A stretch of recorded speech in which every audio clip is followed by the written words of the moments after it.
you've grown up in ministry. You've grown up in church. You've had ups and downs. Let's talk about some of the ministries that you've worked in. Now, you've mentioned music. Yeah. So what do you do with music? Yeah, actually, it's funny because my parents and my sister all can sing. I wasn't given that gift. My dad was really good at even playing instruments as well. He played guitar. Yep. Was trying to learn that at a younger age. Really couldn't really grasp it very well. And I personally didn't probably give as much time as I should have.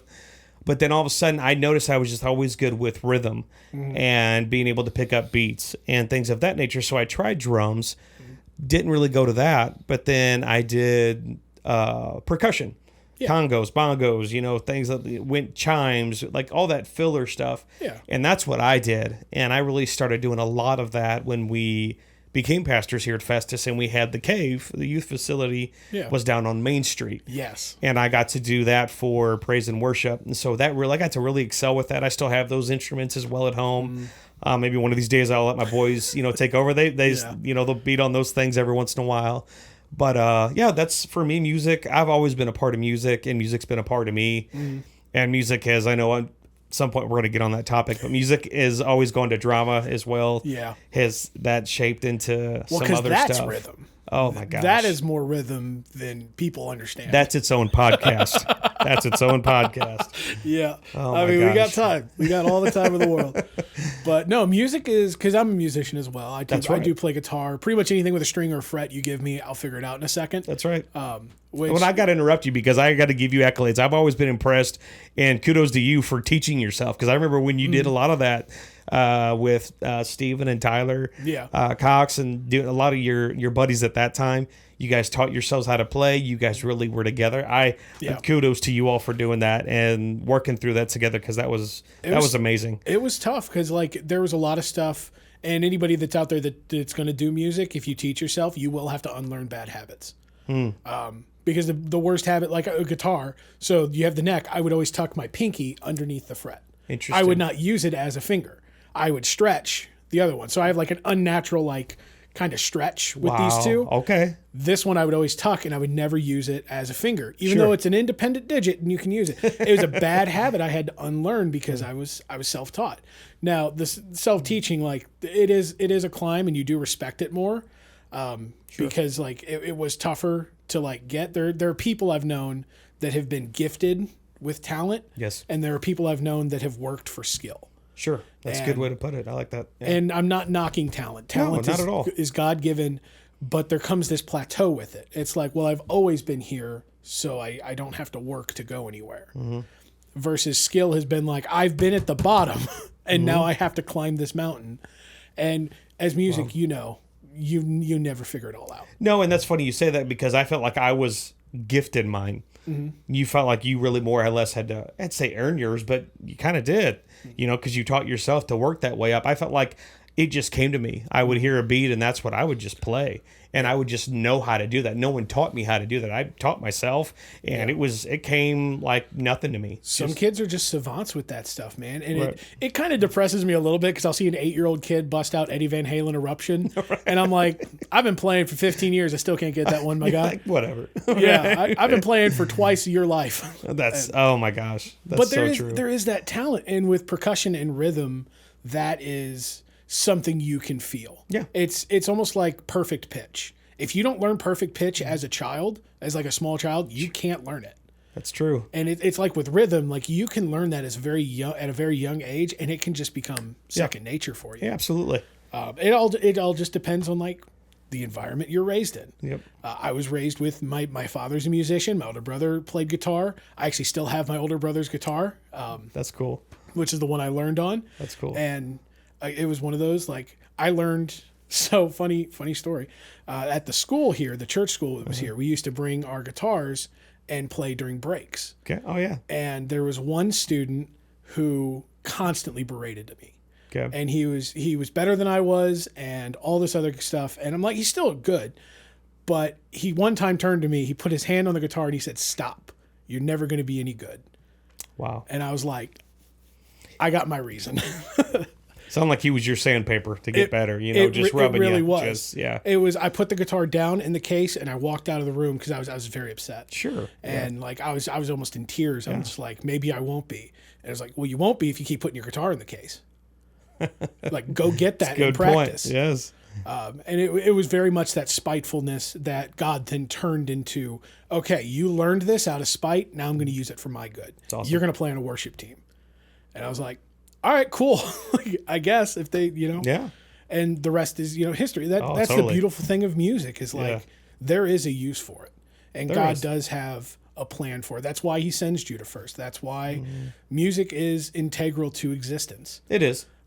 And that's why the enemy hates it so much, because he was, Lucifer, that was his name, was Lucifer, and he was over music. Yeah. And that's why he hates praise and worship so much, because he knows what avenues it opens. He knows the doors it opens, the connection with God. Yeah. And whether it be with just the music and then when you insert the words as well, it's my gosh, there's no sky or no limit, in the sky to how close we can get to God when it comes to that. Yeah. So it's a beautiful thing, man. And there's no other, because I've been to secular concerts. I go anytime Memphis Mayfire comes through, and I know they're kind of a Christian band, or at least with a Christian front man. I know you've always liked them. At least I've known that. I really do like them, but they bring other bands that aren't, and I'm like, these bands are good, but and I feel like the connection to the music, like these guys are great. They're tight. They're on time. They put on a great show, but it's never been anything compared to a great night of worship. Even though it's music, even though there's only 12 notes and there's only so many rhythms and things you can do, there's no better feeling. There's no feeling that comes close to it of that connection. That's when I gave my life to God, was not during a sermon, not during an altar call, but during the worship. It's the connection, man.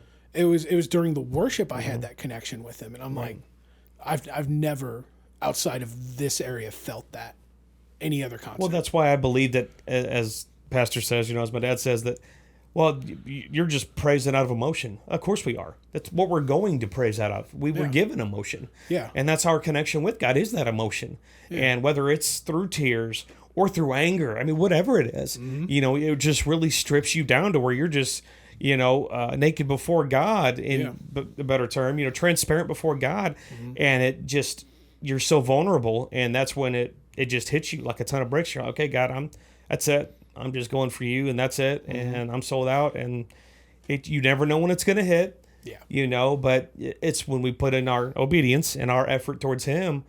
Dude, music is powerful. Worship is very powerful. So you nailed it with like, how do you praise and worship out of anger? It's like, you don't think God knows you're angry about a situation? You don't think God knows that you have a burning rage over some decision that got made that was out of your hands? Absolutely. Or that you're angry that you made a mistake, or let it go. Yeah. Let it out. Yep. Like, he knows you're angry. He wants you to let it go. He knows you're going to feel better afterwards. Sure. And that's what he wants you to be open and honest with him. And don't hide it. Don't hide your emotion from him. He gave them to you. Feel it. Well, and if I can add to it, don't hide your emotion behind church-filled words. Because I've had a conversation, somebody worked with this, about this one day, and we were talking about how it's amazing the connection people think they have to have with God through these religious words, through this, I've got to make sure and prepare this. Do you not realize the Word of God says that I know your thoughts from afar off? Before you even speak to me, I know what you're going to say. Yeah. So why are you even coming in trying to be prepared with these big words that you're going to impress God? Really? Yeah. He wants you to come so vulnerable to him and say, God, I had a messed up day. I'm mad at you. Why didn't you do this? Why didn't you do that? It was rough today. I feel horrible. Someone did this. Someone did that. Where were you? He wants you. You're feeling that already. So don't come in there going, okay, what do I got to, okay, I had a rough day, but I got to really hide that so I can pray to, it doesn't work that way. God wants you to open up. And when I think you hit it, man, you've got to be vulnerable, because that is the rawness and the authenticity that God wants from all of us. Yeah, he made you out of raw materials. Why would you try to hide that? We're just trying to clothe ourselves even more. That's it. And no, he knows way before you. And you're right. I tell the kids, I'm like, you don't have to go to God in a thy, thou, like, oh, benevolent sky, man, like, and then sovereignty of the, exactly.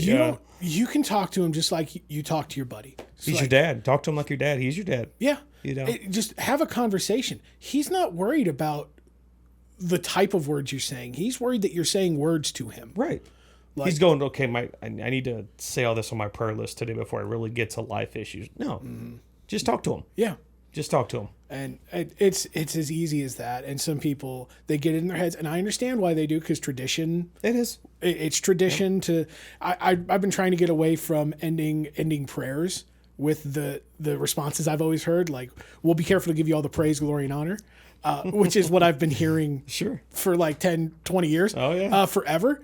And it's like, okay, I got to get away from that because it's a canned response. It's not what I'm actually trying to convey. It's just I'm ending a thing, and that's not what I want to be, and that's not what I want to show these kids. It's like I'm always going to end it the same, or I want to talk to God and I want to pray in front of these kids, especially in my own prayer, in my own words, because other people's won't do. It's I'm making a prayer for me, and I want to show these kids, like, you need to make your prayer and have your conversation. And it makes me think, Kevin, when you say that people that have just come to God, maybe have just accepted him, or they're babes in Christ, however long you want to say that goes for people, that really depends on your growth and how close you want to be to God. But I feel like that people don't know any other way but to talk like that. And it's like, how you and I are talking just now, or how you and I were talking last week, that's how God wants you to talk to him. Yeah. Don't feel like that you've got to go now enter a different atmosphere. Now, don't get me wrong, God deserves all praise and attention, and I understand that, but please just talk to him like you're talking to anybody. God, hey, I'm broken today. I need some help. I'm struggling with my anger, or I'm struggling with this, or whatever it may be. And if you would just bring yourself to him that way, instead of going, okay, what does God want to hear from me? Just talk to him.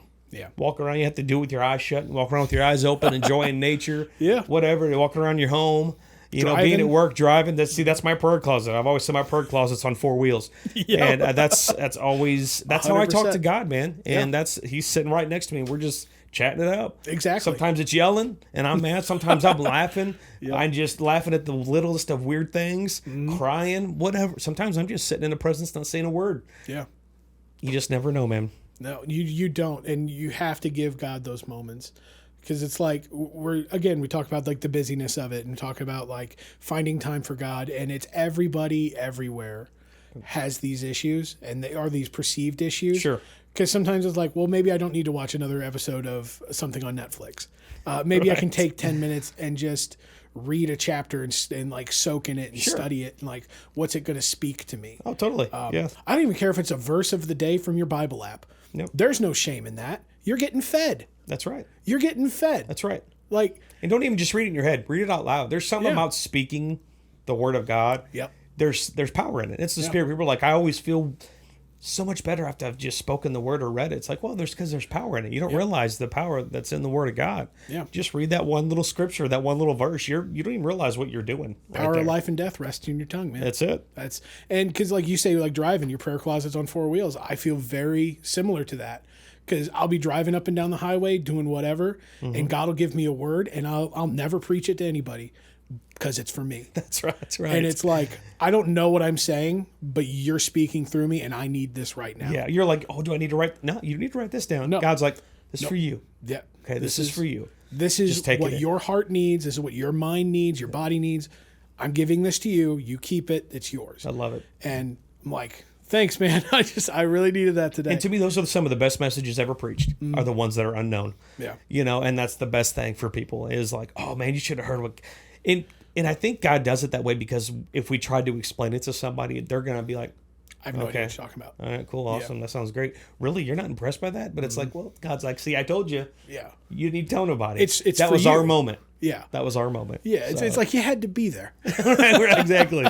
That's exactly right, man. But no, that's that's an interesting kind of like point of view about ministry and church and like spending time with God. Let me ask you this, and this would be kind of one of the fun questions that we'll do. Because we talk about music. Now we'll talk about, I wanted to ask you this question because you have a very good imagination. Oh man. Excluding Genesis and Revelations. Okay. Which book of the Bible And I will say the Gospels because there already is a movie. Which book of the Bible would you put into a movie, and why? Oh, would I put into a movie? Yeah. I'd go Old Testament. I think I would either go with, because I just know the kind of movies that I like. I'd probably hit upon the life of David with his 30 his mighty men. I think that would be really, really cool to see that, and the calling of how they came from the cave, and to those that went and got the water through the battle they had and brought back the water to their king, and he didn't even drink it. You know, some things of like their Joshua going and fighting all his battles, all of the battles that people don't realize that God told them to do, and people they had to destroy by the sword. I like a lot of the Old Testament stuff, I think.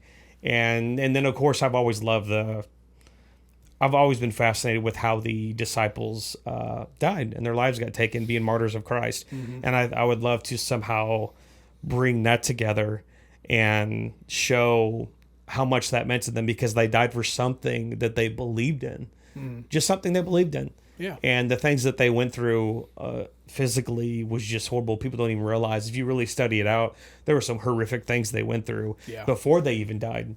And there's a lot I could hit on, man. When it comes to that stuff, you start asking me, I could go to every book of the Bible and pull something from it. It'd be so cool if we dude. saw this. Wait, this. Oh, gosh. So probably, like David, Joshua, and then maybe even jumping into, the martyring of the disciples, and maybe the days before up until the days after. And I like that kind of stuff. That's cool. I would do Acts. I think I would do. Okay. I would want to see Acts, because we saw, Passion of the Christ is really good, really good depiction.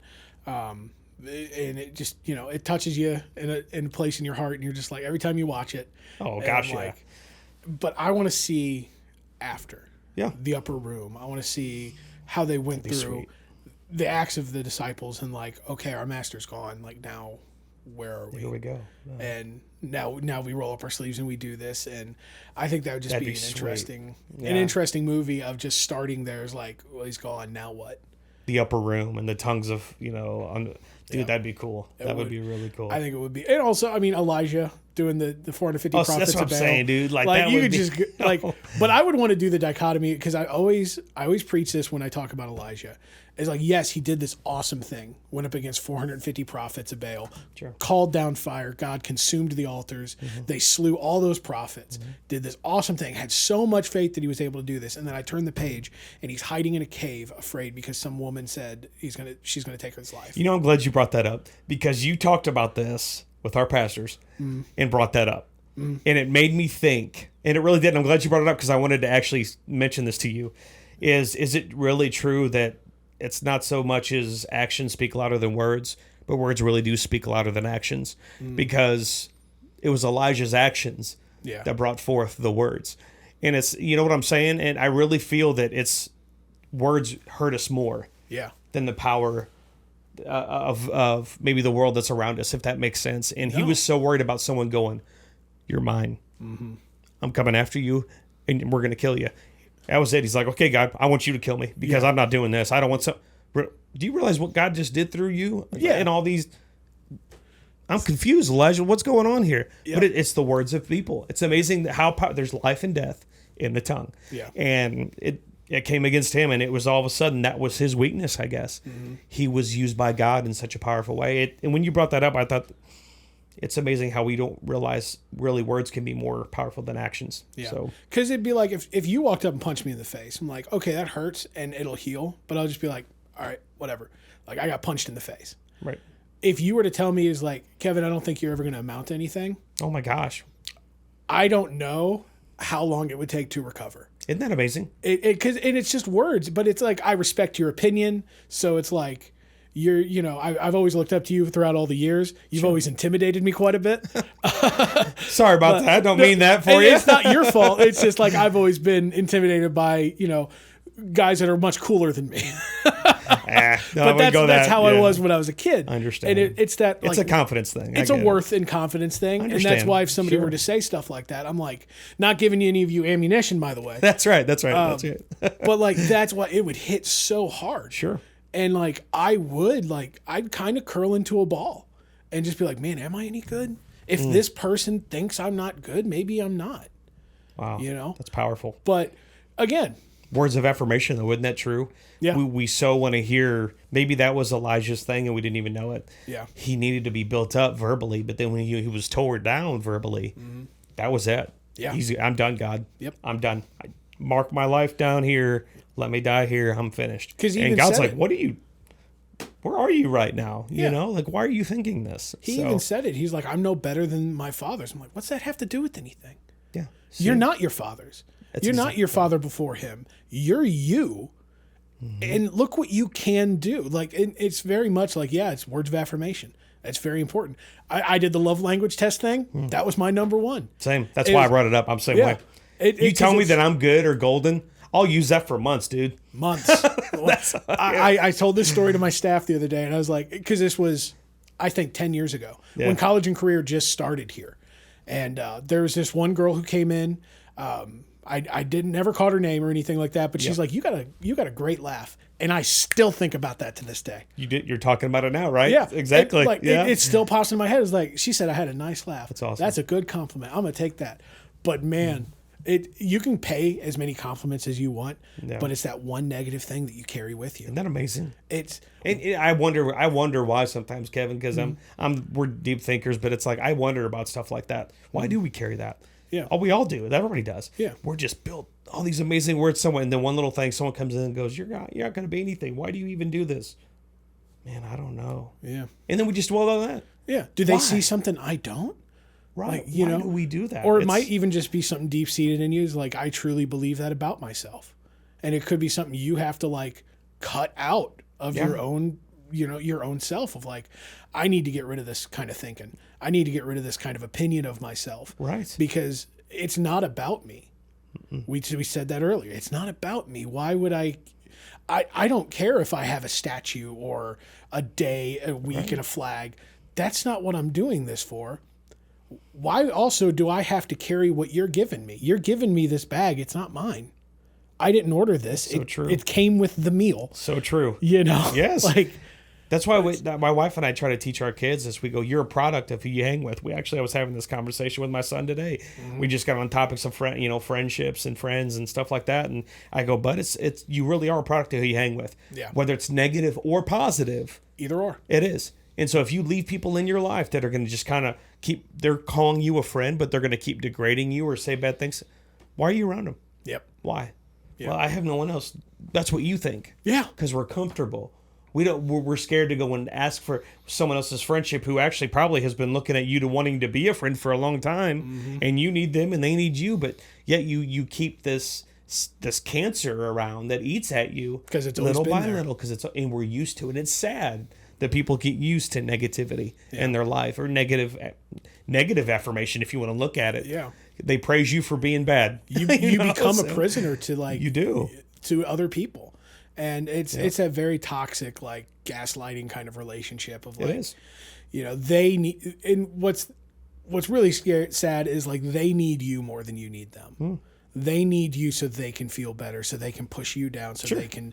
And it's sad because like I hope that one day you can get past that and see yourself as more than I need to step on someone so I can feel alive. Sure. Totally. That makes me think too, as a kind of coming around about too, as being a PK.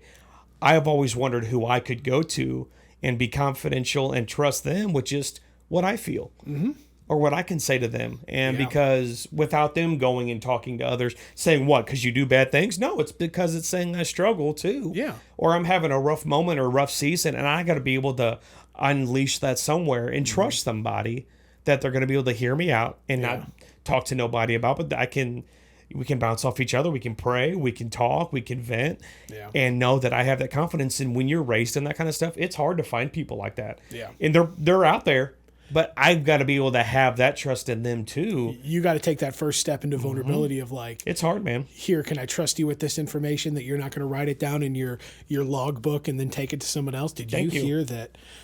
Because Kevin, I've done that before, and my dad's even used it in messages before. It's because I've been burned before, and that's why I have a hard time trusting really anybody too far. I'll trust people, but what can I trust this person with? To an extent. I'll bring you to here, but we're not going past that. We're not going past that. So it's hard, man. No, you're right. Because like sometimes, and I don't think I don't think a lot of people do it like maliciously. Like again, I don't believe people are malicious, but there's sometimes I think people some just are, but you just got to find the right. But I don't think it's like everybody's out to get you. Not at all. I think there's just a handful. You're like, I shouldn't talk to this person, and honestly, you can really feel that discernment in your spirit of like, I shouldn't tell this person my shoe size, totally, let alone any of my secrets. You know, that's a good point. Yeah, but there are people out there that like, man, the best type of person to tell stuff to is the one that's going to forget it. They're like, we had a conversation about that. It's like, yeah, I told you about this. I'm like, because they're not concerned with retaining that information to hold it against you or to tell anybody else. They're just like, oh yeah, I was just there for you. They're just an ear for you. Absolutely. Yeah. Those are the kind of people you really look for. The ones that aren't like keeping a record. Yeah. And that's why I like Job. That's why I love Job's and his friend, because I felt like that's who they were. I know later on you got to read Job of how much they came against him. Yeah. But I've talked about that moment. Yeah. And that's what, because if you really break that down, they said it was 3 of Job's friends. So that means he had more friends than that.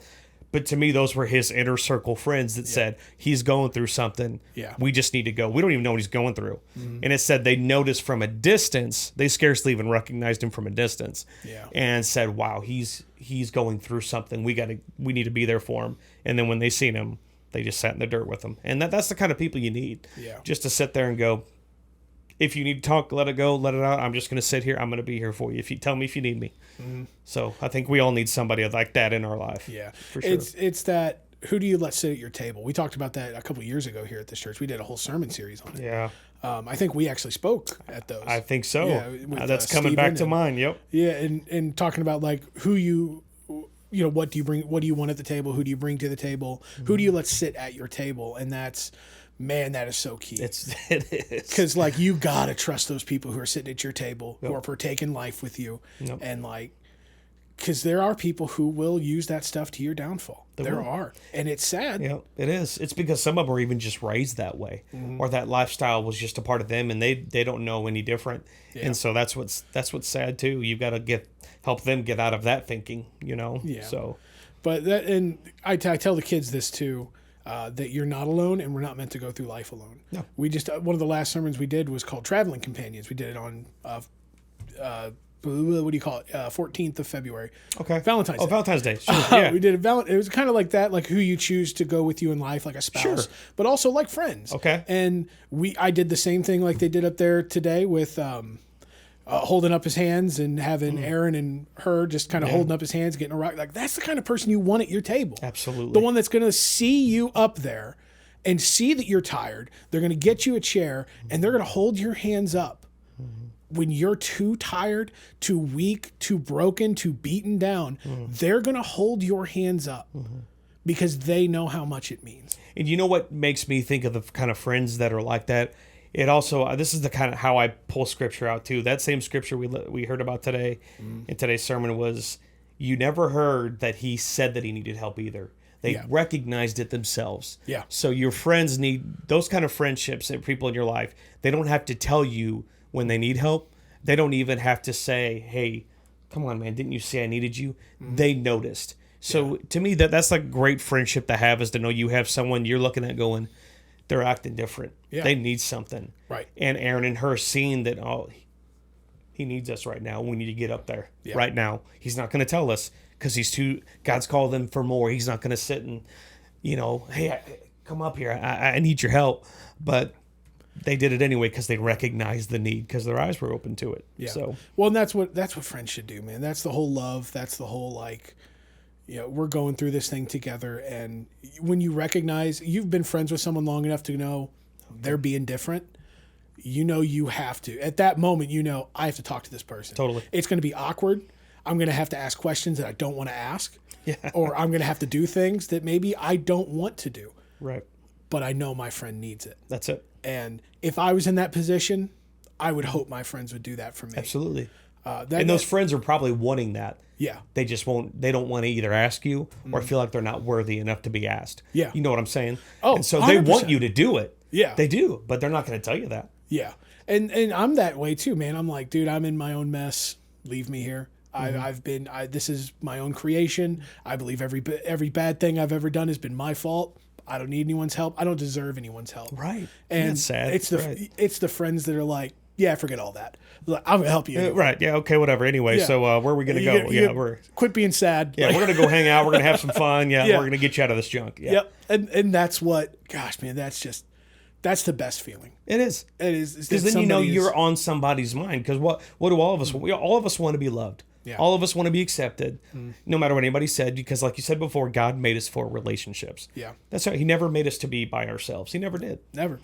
And I try to tell the kids that because I know that, especially this generation, they do feel alone. Mm-hmm. I know that teenagers, and there's always been that teenage angst and that, emotions and stuff. Every generation has gone through it. Yep. But even just like with the online culture and the constant like gratification, I said a phrase in front of them that I didn't even think was out there. I just like, what do you care what those people think? Because like, to me, that's a no-brainer. It's like, same here. I'm same way. Yeah. Why do you care? And he's like, you don't care what other people think? And I'm like, not for a long time. Middle school. And I'm talking to a middle schooler. And I'm like, You're in this moment. You have to get out of that. You have to stop caring what they think, because if you don't measure up, you're going to feel alone. Yep. You're going to feel on your own and ostracized and outcast because you're not measuring up to somebody else's standard. And then I'll even take it that far, because that's where I have a few children, my wife and I, that are in that kind of, season at that age. And I'll go, okay, so say you do live up to that person's standards. What about the next one? Mm-hmm.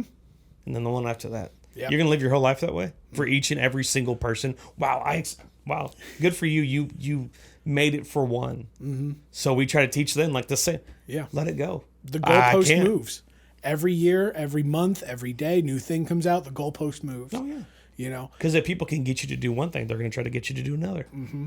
Yeah. Oh, you finally did that thing? That was last week. Now we're up to a new thing. Yeah, what are you talking about? This is something new. That's cringe. Now we're here. That's right. That's right. So, but that's something with the kids like here. And I know you're, dealing with that at home. Middle school is very fun. That's most of our kids here is middle school. And I love them to death. But sometimes I'm like, just stop caring what they think. Mm-hmm. I had one girl leave because she was... some girls were staring at her and they said some mean things. And I'm like, that sucks. I'm sorry that you have to go through that. Oh, totally. Yeah. But like, they're over there. You're over here. And you can't let what they say or do dictate how you feel and what you do. Because then they own you. Oh, yeah. They dictate your whole life. And now you can't do anything without their approval. And they're going on living life, not even worried about what they even said to you anymore. Yep. But it's constantly eating at you. Yep. And they're like, so-and-so who? What did we say? Oh, yeah, that was whatever. Yeah. But, yeah, you don't realize how much that hurt me. And then, it just progresses. Mm-hmm.